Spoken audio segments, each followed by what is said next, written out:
avançamos então para a segunda, onde vamos considerar de forma mais específica o pecado de Acã.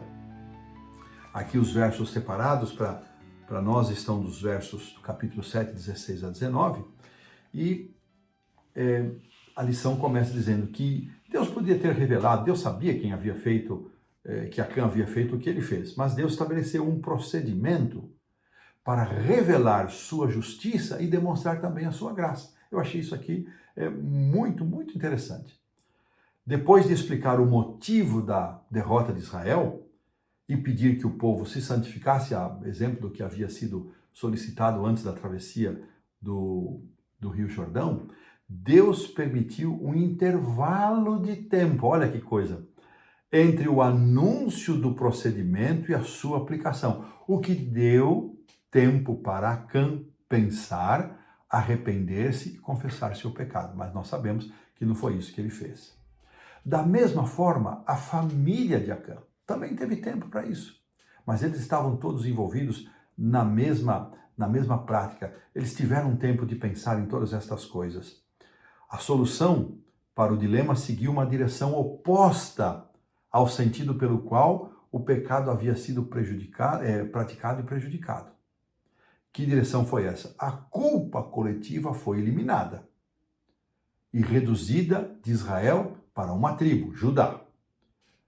Da tribo de Judá para uma família, e de uma família para uma casa, e desta para os seus indivíduos. Olha como é que foi escalonando. Além de revelar o ofensor, esse processo investigativo também inocentou os inocentes. Aqui vemos justiça e graça. Esse era um aspecto igualmente importante desse procedimento divino, no qual o próprio Deus atua como uma testemunha dos atos invisíveis de Acã e que não passaram despercebidos para Deus. Agora, o autor faz aqui uma afirmação interessante.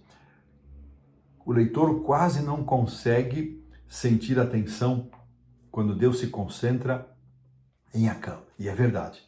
Quem não se surpreenderia com a obstinação do homem em esperar até que ele imaginasse que não o afetaria?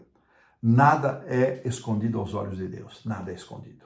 E é interessante, irmãos, aqui faz um destaque, vou pedir para a produção colocar aqui o 7:19, não é? Onde nós vamos ver como Josué se dirigiu a Acã.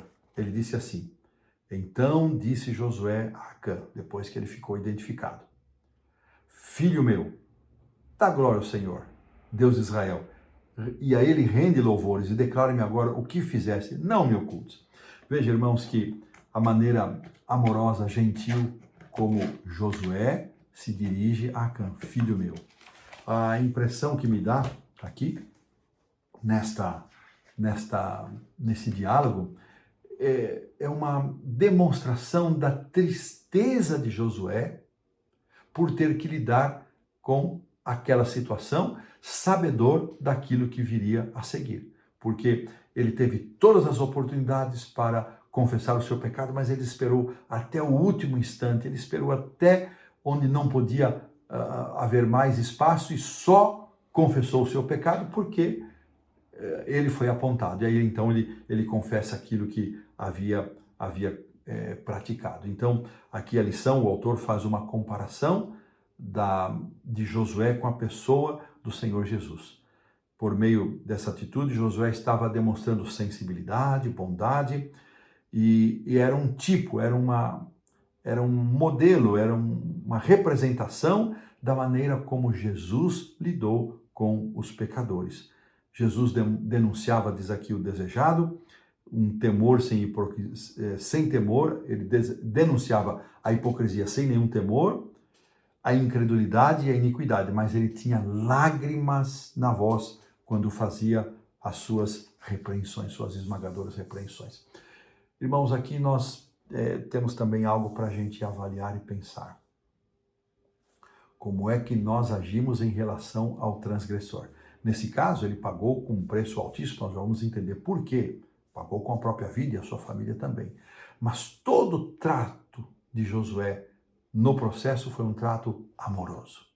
E é dessa maneira que nós devemos tratar com os faltosos. Ainda que o desfecho de um trato com a impiedade, com o erro, com o pecado, resulte em disciplina, em correção por parte da igreja, mas em todo trato nós deveríamos sempre agir com amor, com bondade, com mansidão, para a gente pensar. Isso serve também para o ambiente da nossa casa, da nossa família, onde muitas vezes é mais desafiador ainda agir assim, não é? Então, lições práticas que nos fazem pensar e refletir, e desta maneira colocamos um ponto final na lição da segunda-feira.